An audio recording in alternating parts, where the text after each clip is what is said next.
Welcome back, my weirdlings. We have stepped into quarter 3 of Raven's Lorecast, the season of stewardship.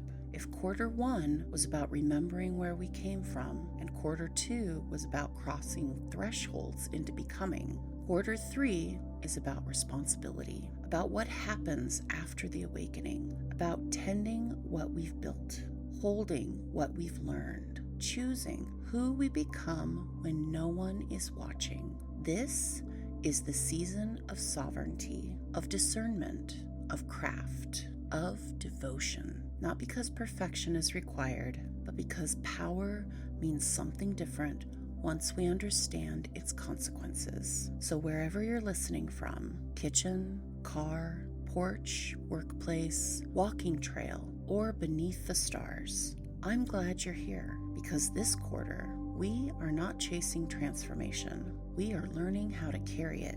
All right, my weirdlings, let's begin.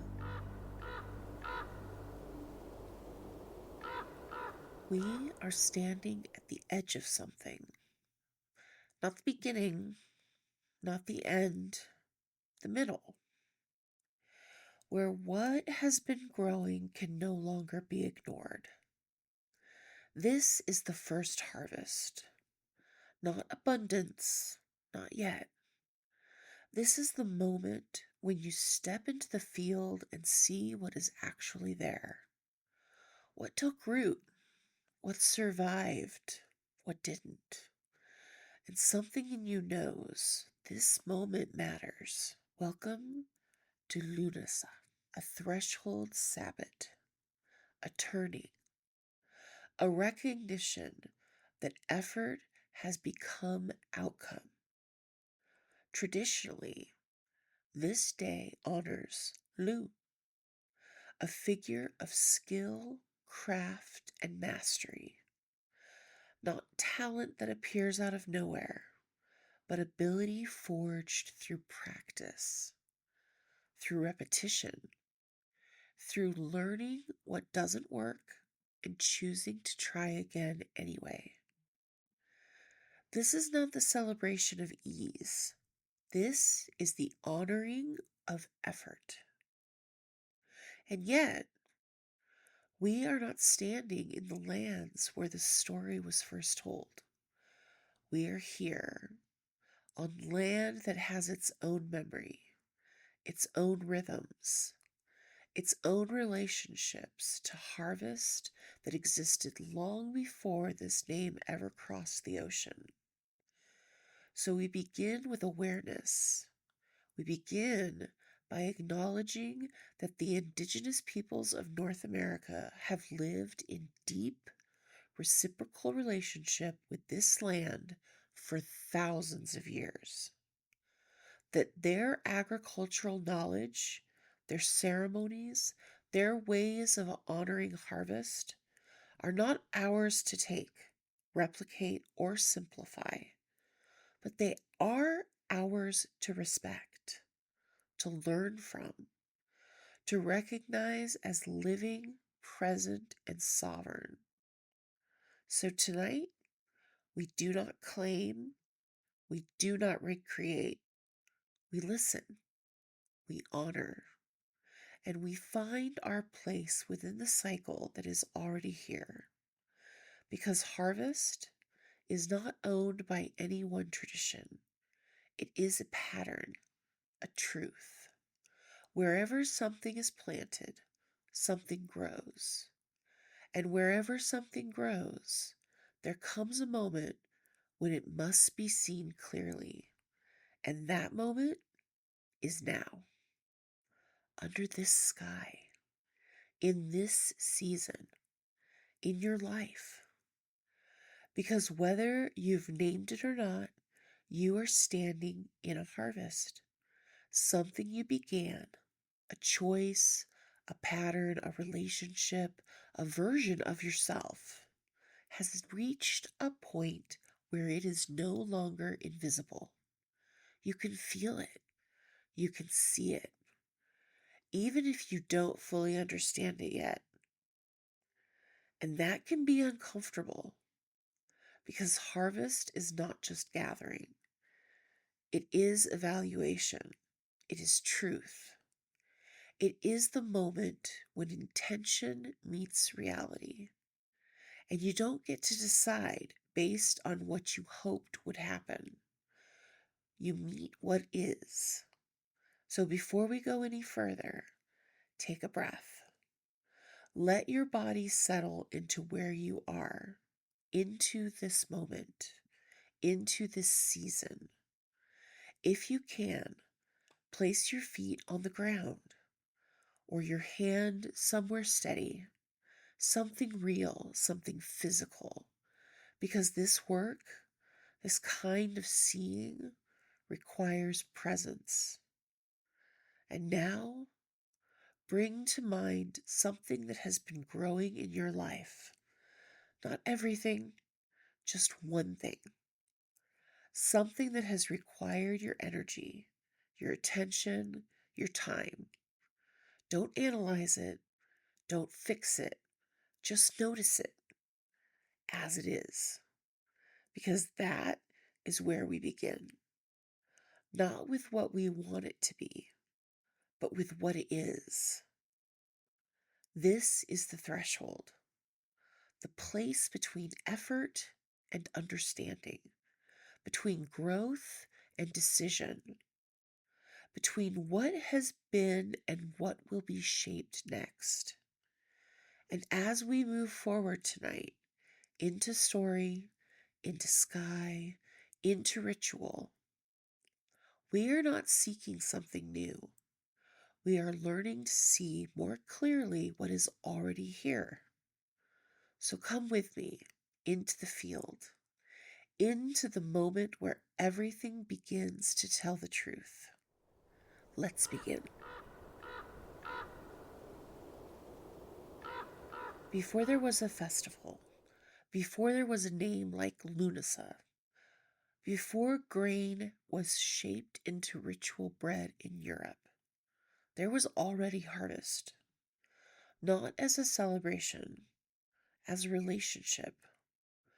Long before colonization, long before maps were redrawn and languages were silenced, the indigenous peoples of North America were living within agricultural systems that were not only sustainable, but deeply intelligent, not accidental, not primitive, engineered, observed, refined across generations with a level of ecological understanding that modern systems are still struggling to relearn. And at the center of many of these systems was corn, maize, via maize. But calling it corn doesn't begin to tell the truth of it, because corn was not just a crop, it was a relative, a teacher, a covenant. In many indigenous traditions, corn is not something you grow. It is something you are in relationship with. You tend to it, and it shapes you in return. It feeds you, and you become responsible for its continuation. There are stories across many nations of corn not as an object, but as a being, a gift, a sacrifice, a presence that chose to sustain human life. And when something feeds you like that, not once, but generation after generation, you don't treat it as a resource. You treat it as kin. And this is where we need to slow down. Because when we talk about Lughnasadh in North America, we are already standing in a complicated space. Lughnasadh traditionally is a Celtic festival, rooted in the lands of Ireland, Scotland, and beyond. A festival of the first grain harvest, of bread, of labor, of skill, of honoring Lu, a deity associated with mastery, craft, and sovereignty. So when we bring Lughnasadh here to this land, we are not uncovering something that was hidden. We are translating. We are finding resonance. We are asking, what does first harvest mean in a place where the land, the crops, and the cultures have always been different? And the answer is not to overwrite, not to blend everything into something vague and aesthetic, but to stand in awareness, to recognize that this land already had and still has harvest traditions, ceremonies, and relationships that are specific, sovereign, and not ours to take. So, what do? We listen, we learn, we honor, and we work with what is ours without pretending it is something else. Because there is a difference between appreciation and appropriation. Appreciation says, this is not mine, but I recognize its depth. Appropriation says, I will take this and reshape it without understanding. And if we are going to be witches, if we are going to work with land, with cycles, with meaning, we do not get to bypass that responsibility. So tonight, we are not recreating Indigenous ceremonies. We are not speaking for traditions that are not ours. We are doing something quieter, more honest. We are acknowledging that the idea of first harvest has always existed here. And we are asking, what does it mean to participate in that cycle with respect? Because the first harvest is not abundance, not yet. It is the moment when you see what has grown, and that moment is not always comfortable. Because not everything grows evenly. Not everything survives. Not everything becomes what you thought it would. And this is where the mythology of Lu and the reality of this land begin to meet. Because Lu is not a god of ease. He is a god of skill, of refinement, of becoming good at something through effort, through repetition, through failure that teaches you how to try again differently. And harvest, real harvest, requires that same relationship.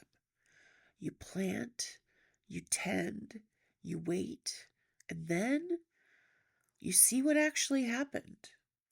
Not what you hoped, not what you intended, what is. And on this land, what is has always been shaped by relationship. One of the most widely known systems, though often oversimplified, is the three sisters: corn, beans, squash. But this is not just a planting method. It is a collaboration. Corn grows tall, providing structure. Beans climb, fixing nitrogen into the soil. Squash spreads low, protecting the ground, retaining moisture, discouraging pests. Each one supports the others. Each one makes the others possible. And none of them thrive in the same way alone. That is not just agriculture. That is philosophy. That is worldview. That is an understanding that survival and growth are not individual achievements. They are relational. And when we step into first harvest energy, we are stepping into that same question. What has grown because of what you were connected to? What has struggled because something essential was missing? What has thrived because you allowed support? Because the first harvest is also the first truth. You cannot pretend anymore. The field tells you. The body tells you. Your life tells you what worked, what didn't, what needs to change because the next cycle begins. And there is another truth here. one that is harder to sit with. Because when we speak of harvest in North America, we cannot ignore that this land has also been harvested in ways that were violent, extractive, and devastating. Land taken, systems disrupted, foodways destroyed or forced into hiding, knowledge dismissed and deliberately erased, and yet not gone, never gone. Because continuity is one of the oldest forms of resistance.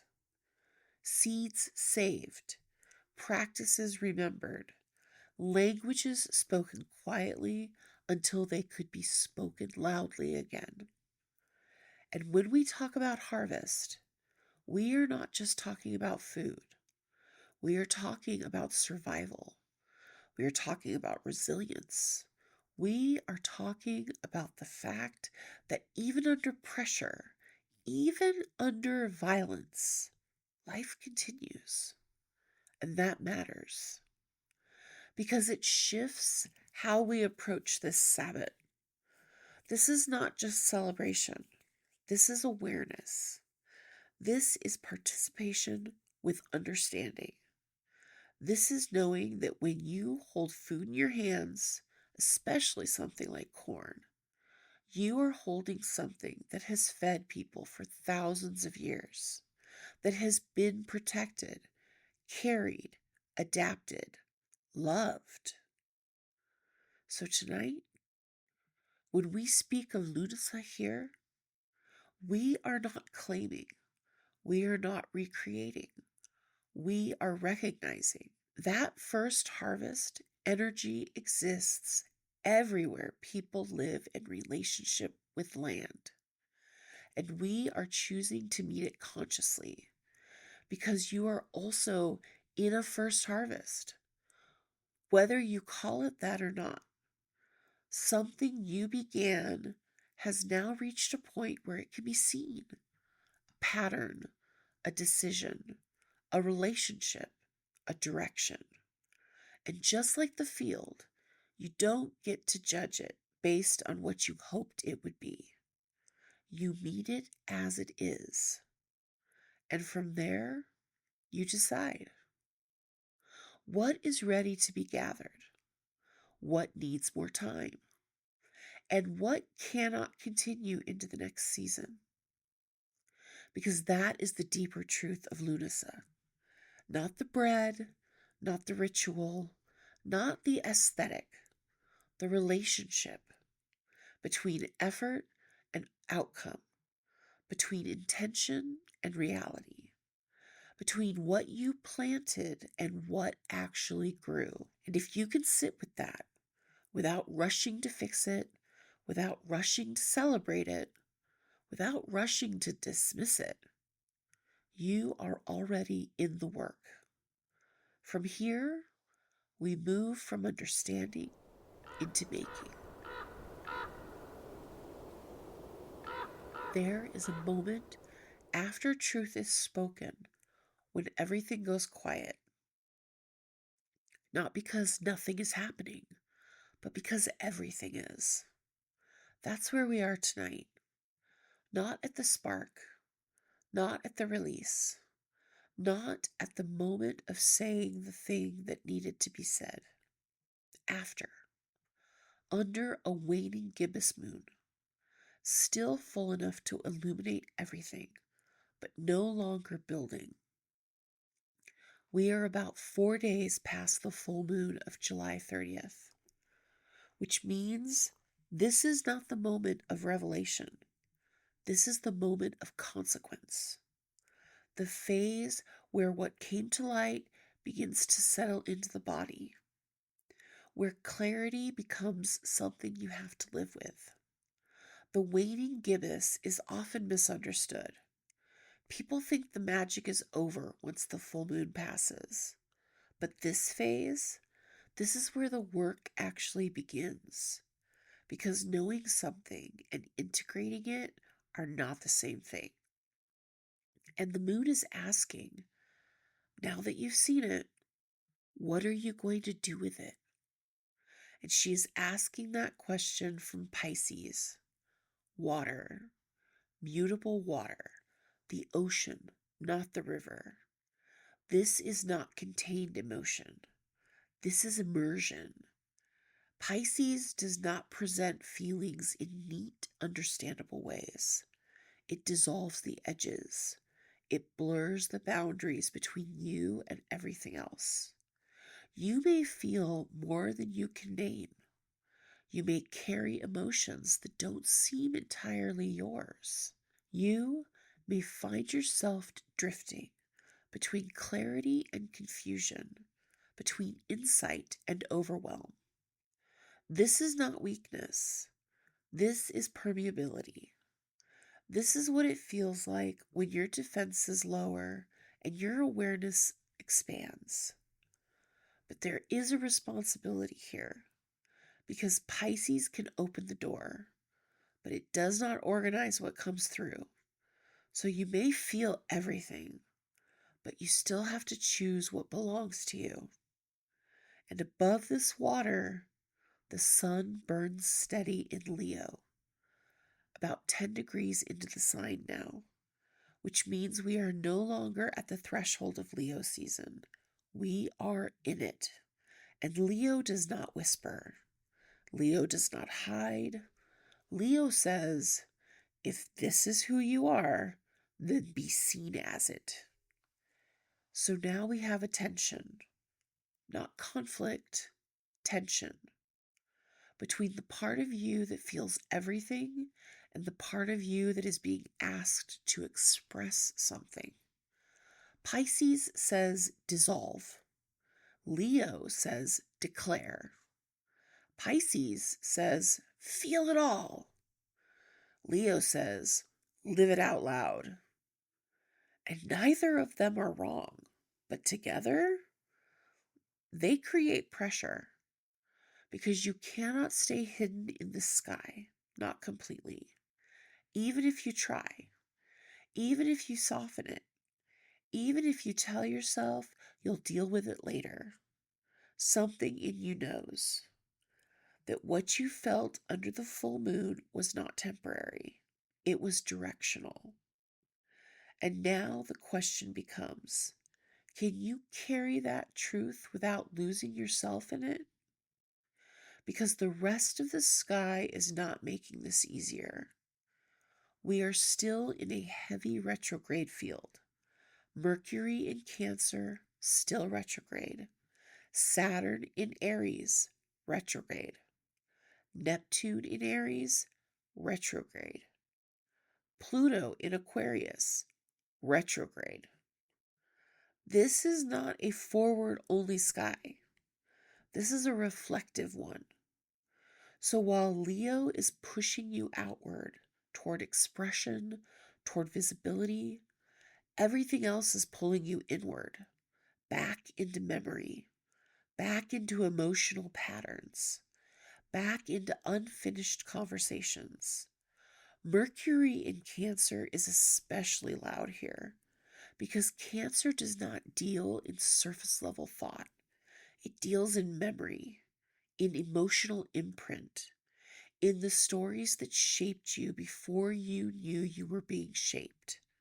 So you may find yourself revisiting things, not because you failed to move on, but because something in them still holds information, still holds energy, still holds a version of you that needs to be acknowledged differently now. And layered on top of that, Venus has moved into Scorpio. And this is where things get deeper, because Venus in Scorpio does not tolerate surface level connection. It does not want pleasant. It wants truth. It wants intimacy that is earned, not performed. It wants to know, is this real? Are you real? Are we actually meeting each other, or just playing roles that feel safer? This can intensify relationships. It can deepen bonds. But it can also expose where something is not aligned, where something is being maintained out of habit or fear or convenience. And paired with the Pisces moon, this is not something you can ignore. You feel it deeply, sometimes uncomfortably. And that discomfort is not punishment, it is information. Now add Mars in Gemini conjunct Uranus, and suddenly what you feel does not stay contained. Thoughts move quickly. Realizations happen mid conversation. Words come out before you've fully possessed them. This is the kind of energy where truth slips out sideways, where something you didn't plan to say becomes the most honest thing you've said in weeks. And again, this is not a mistake, but it does require awareness, because once something is spoken, it exists. And under this sky, things are becoming real very quickly. There is one stabilizing force here, and it matters. The Sun in Leo is forming a supportive relationship with Saturn in Aries, even in retrograde, which means while everything feels fluid, emotional, reactive, there is still structure available. There is still grounding. There is still the ability to choose how you respond instead of simply reacting to what you feel. Saturn asks, can you hold yourself steady inside what is moving? Can you stay present without collapsing into overwhelm or escaping into avoidance? Because this is the difference between feeling something and being consumed by it. And beneath all of this, the North Node remains in Pisces, which is not subtle, because while everything else is activating, this is the direction toward intuition, toward surrender, toward trusting something that cannot be logically explained. But that does not mean losing discernment. It means learning the difference between what is true and what is just loud. Because under a Pisces moon, everything can feel important. Everything can feel urgent. Everything can feel real. But not everything is yours to carry. And this is where we return to the deeper rhythm of this episode. Because this is Lughnasadh, Lammas, the first harvest. And the first harvest is not abundance, not yet. It is assessment. You look at what has grown and you decide what is ready to be gathered, what still needs time, and what must be released so something else can survive. That is the work of this moon. Not release in the dramatic sense, not cutting everything away, but discernment, integration, choosing what becomes part of you and what does not. Because you cannot carry everything forward, and you are not meant to. So tonight, pay attention to what feels full, not loud, not chaotic, full. The emotions that have weight, the truths that have stayed with you even after the moment passed, the conversations that changed something even if they were small. That is your harvest. Not what you wish had happened, not what could have been, what is. And from there, you begin the quieter work, living with it, shaping it, letting it change how you move without letting it take you apart. Because this is not the end of the cycle, this is the middle. And what you do here in this integration, in this quiet choosing, determines what will be ready when the next phase arrives. Because the fire has already been lit. The truth has already been spoken. Now, you decide what it becomes. And from here, we move from sky into ritual. The busk, the green corn ceremony, was never a single meal. It was a process, a sequence of undoing and remaking that unfolded across days.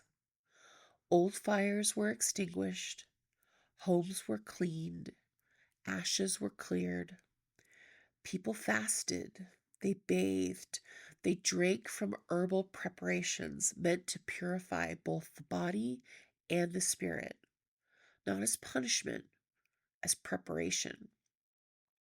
Because before you receive something new, you make space for it. And only after that space was made was the new fire lit. And only after the new fire was lit did the celebration begin. So tonight, we honor that rhythm, not by recreating ceremony that is not ours, but by translating the pattern into something we can practice with respect. A two-part ritual, simple, accessible, but not small. One drink to greet the morning, one drink to close the night. Together, they create a cycle: awakening and release, clarity and rest, action and integration, day and night. And when you repeat them over 2 or 3 days, they become something more than beverages. They become rhythm. They become awareness. They become participation in your renewal. These are not potions of purging. They are invitations to clear gently, to balance honestly, to listen more closely than you usually do. The black drink, morning grounding. The first cup belongs to the morning, to the moment when the world is not fully awake yet, but becoming. This drink anchors you. It is fire in liquid form, but held with intention, not force. You'll need 1 cup boiling water, 1 black tea bag, or 1 teaspoon loose leaf black tea, 4 or 5 blackberries, fresh or frozen, 1 teaspoon agave or honey, 3 fresh mint leaves, a squeeze of lemon. Before you begin, pause. Look at what you're about to combine, because every ingredient here carries something. Black tea, earth, and fire together. Focus, structure, wakefulness. It sharpens the mind without disconnecting you from the body. Blackberries, protection, resilience, earned sweetness. They grow on thorned vines. They remind you that nourishment is not always easy to gather, but it is worth gathering. Mint, clarity, breath, movement. It opens pathways. It keeps things from becoming stagnant.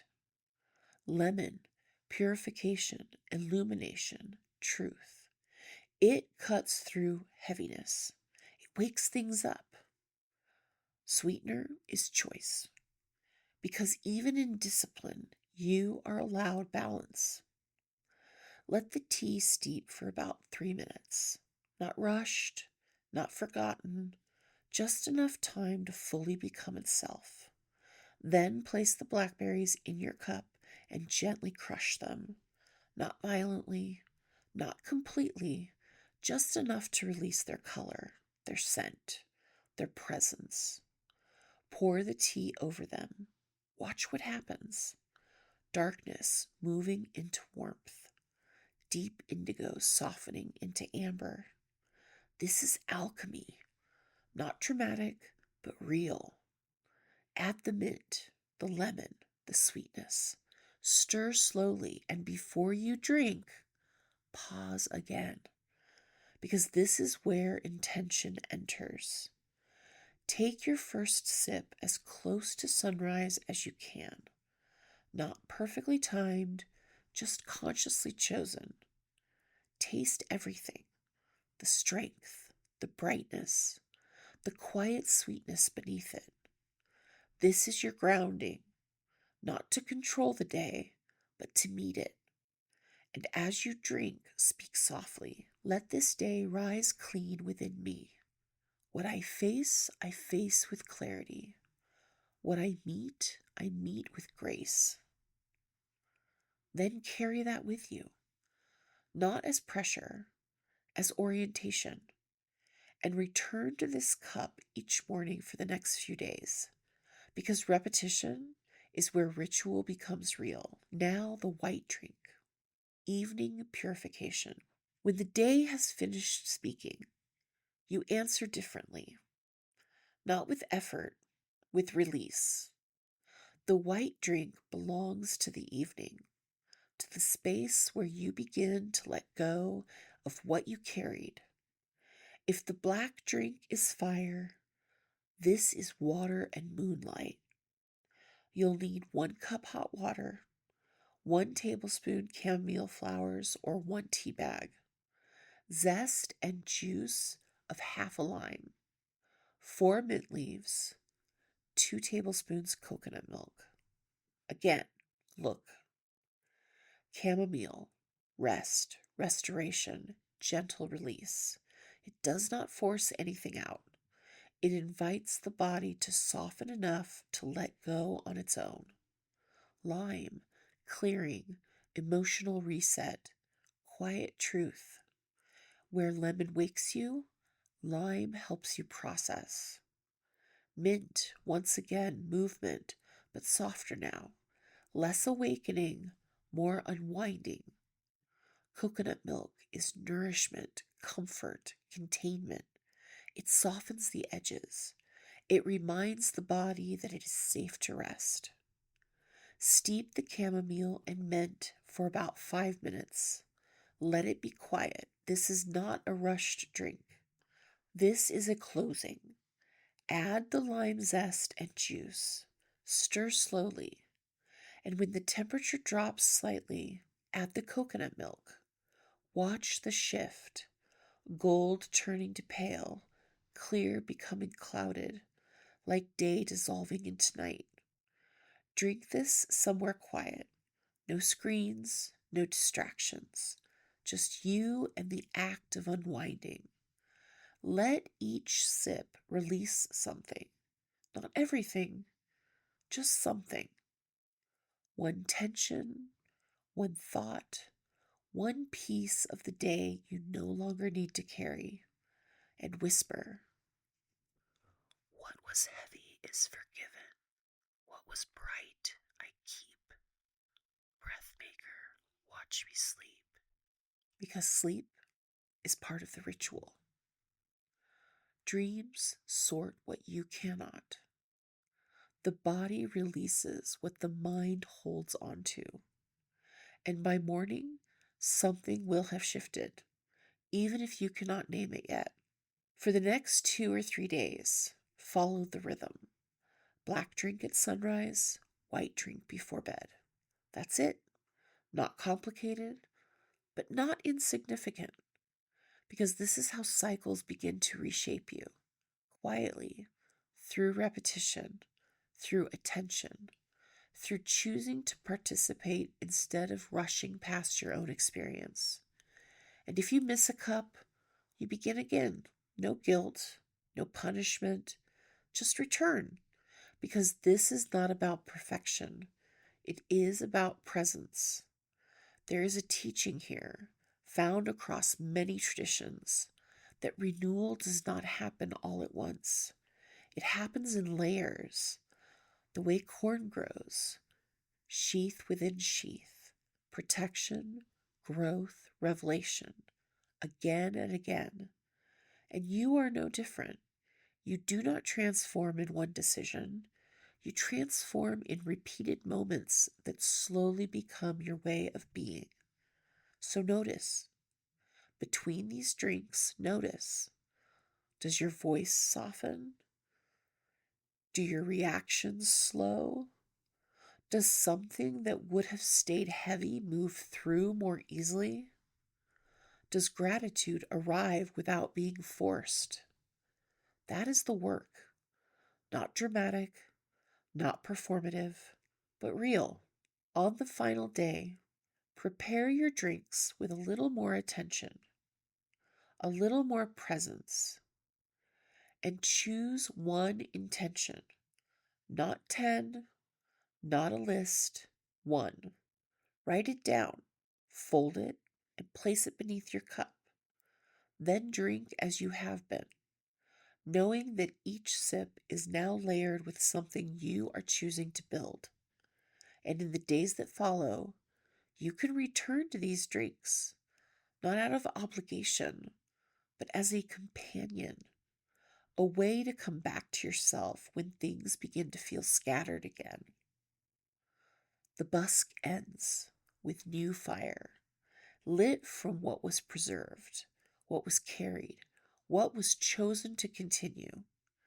And your two cups are the same act, in miniature, one lighting your spirit each morning, one restoring your peace each night. Together they complete the cycle. Drink deeply, rest well, and when you rise again, you do not rise as you were. You rise as someone who has begun to make space for what comes next. I'll meet you by the new fire.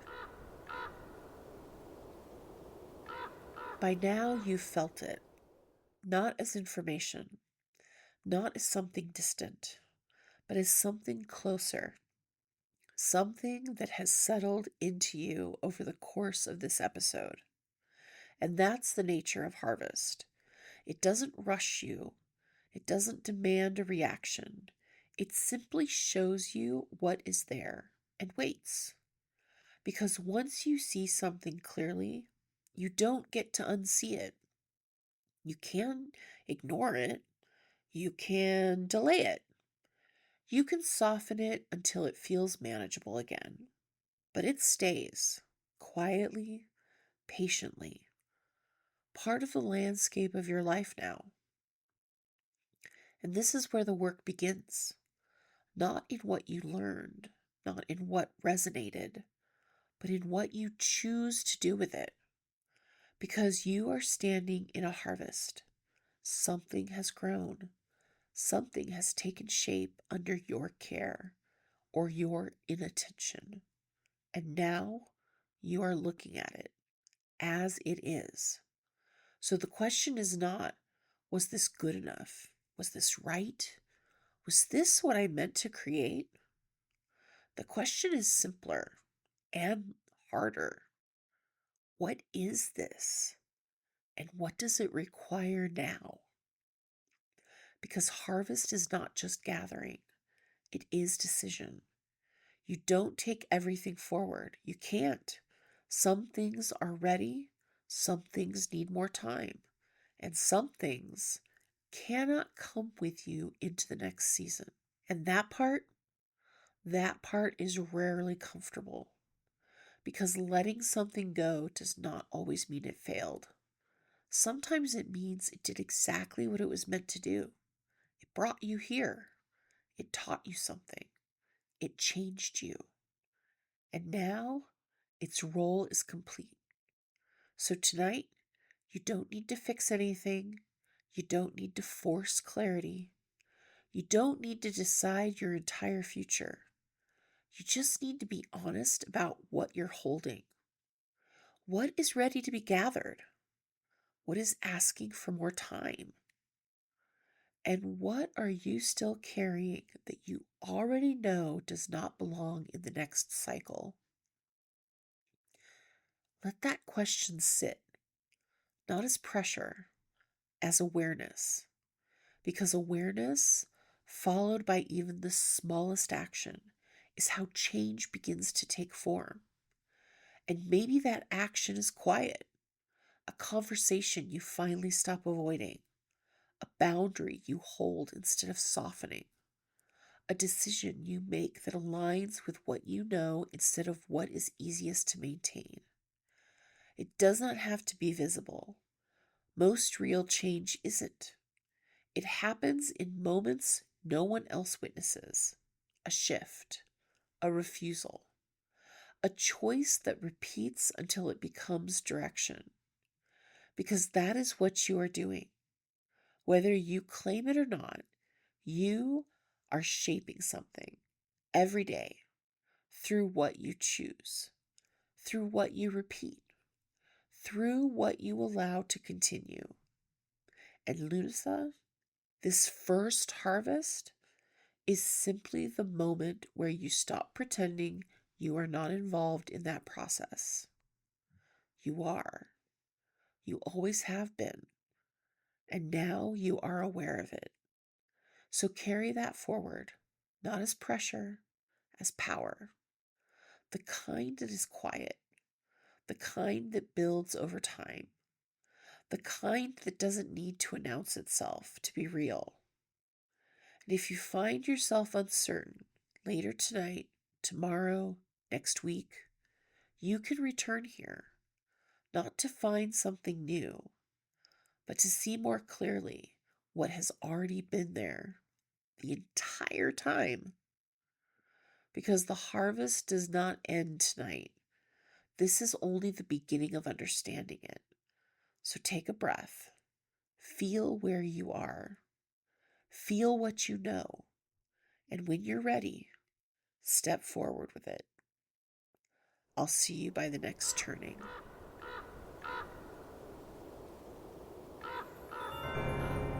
If tonight stirred something in you, if a story lingered, if a question followed you home, if a truth settled quietly beside you, that's the work.